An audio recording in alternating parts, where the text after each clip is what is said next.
Salut tout le monde, c'est Bay, j'espère que vous allez bien. Je vous livre donc mon test du Samsung Galaxy A32 4G. Lors de ma précédente vidéo, j'avais dit que j'allais le comparer au Samsung Galaxy A52.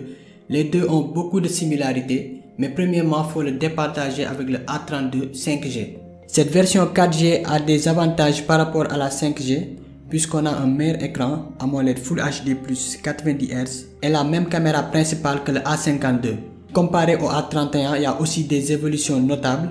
Un écran AMOLED 90 Hz, un meilleur capteur d'empreinte, un meilleur processeur, une caméra de 64 mégapixels, l'arrivée du mode nuit, le HDR pour les portraits. Mais il faudra savoir aussi qu'on n'a toujours pas de résistance à l'eau et à la poussière et aussi pas de haut-parleur stéréo. Pour le design, ce A32 il ressemble énormément au A31 de l'année dernière. La seule différence c'est l'esthétique des caméras à l'arrière. Plus de blocs noirs, c'est les objectifs qui ressortent directement. Il est tout en plastique, il est léger et tient bien en main. Le dos est très fragile, ça prend facilement les rayures. C'est du plastique brillant. Heureusement, il y a une coque dans la boîte pour protéger. Prise jack et USB-C sur le bas. Tiroir à carte SIM sur la droite. 2 nano SIM plus une carte mémoire. On a un écran de 6,4 pouces à l'avant, exactement le même que le A52. C'est du AMOLED Full HD+, il est très lumineux, rafraîchissement 90 Hz, bien plus plaisant que le 60 Hz, les défilements et les animations sont plus fluides.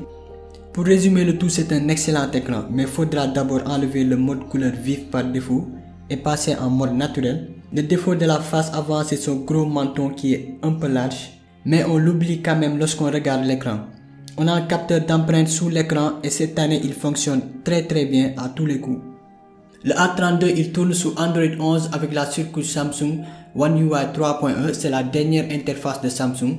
Tout comme le A52, Samsung promet 3 ans de mise à jour majeure, donc au pire vous aurez Android 14 avec ce téléphone. Même interface, donc même expérience pour ces deux téléphones. La différence à ce niveau c'est avec la puissance. Le A51 il est plus balèze avec son processeur Snapdragon 720G. Pour le A32 c'est le Mediatek G80. La différence que j'ai notée c'est que le A52 il est légèrement plus fluide. Les animations sont saccadées par moments sur le A32 lors de la fermeture des applications et à l'ouverture du volet supérieur. Mais dans l'utilisation, les deux smartphones ont pratiquement la même vitesse. Ils fonctionneront de façon assez similaire pour la plupart des applications. Même côté gaming, je ne vois pas tant de différence de performance graphique entre les deux. Le A52 est un poil meilleur, mais globalement ils sont très similaires pour les jeux que j'ai testés. Vous pourrez jouer à tous les jeux sauf Fortnite et Genshin Impact bien sûr. L'avantage du A52 c'est qu'il aura beaucoup plus de puissance de réserve pour durer un peu plus dans le temps, mais comme ça dans l'immédiat, le A32 il fonctionne très bien. Les similitudes entre les deux, ça continue aussi sur la partie photo. 3 des 4 capteurs à l'arrière sont les mêmes. Seul l'ultra grand angle est différent entre les deux. C'est du 8 mégapixels sur le A32. À l'avant, c'est du 20 mégapixels pour le A32 ouverture f2.2. Pour la caméra principale de 64 mégapixels, c'est au même niveau que le A52 pour les photos de jour.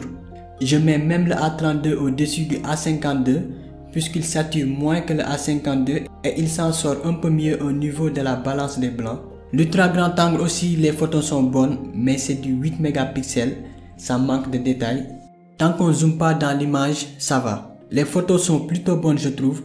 Même de nuit, il fait un très bon travail. Et le mode nuit qui était absent sur le A31 est disponible sur le A32. Les selfies et les portraits sont bons aussi sur ce téléphone. Par contre, la caméra avant du A32 n'est pas très performante en basse luminosité.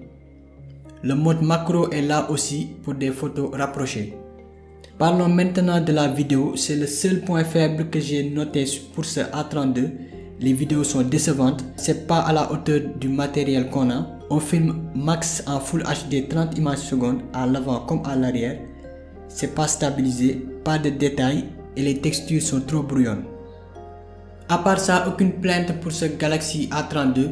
On a du Wi-Fi 5, Bluetooth 5, NFC, ils sont tous là. Et on profite d'une formidable autonomie grâce à l'énorme batterie de 5000 mAh, mais seulement une recharge de 15 watts, ça va être long, il faut compter 2 heures pour charger de 20 à 100%. Donc pour résumer, on a un Samsung Galaxy A52 et A32 qui sont assez proches, on a exactement les mêmes écrans, On a la même interface logicielle, la même caméra principale. Ils partagent aussi la même connectivité.